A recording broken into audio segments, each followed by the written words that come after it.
అమ్మా సుధా, వాగింది చాలు, ఆయన లోపలికి తీసుకెళ్ళు. కుదరదత్తయ్యా, బయటికే తీసుకెళ్తాను. వీల్లేదు, ఇది నీ అత్తగారి ఆజ్ఞ.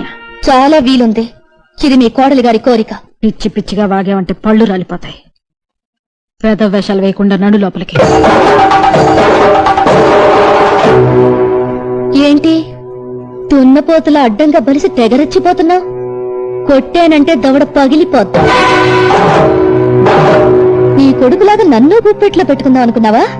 చెయ్యి నరికి చేతిలో పెడతాను. మావయ్య గారిలాగా నన్ను చీకటి కొట్లో పడేద్దాం అనుకుంటున్నావా? కిరసనాయిల్ పోసి తగలబెట్టేస్తాను.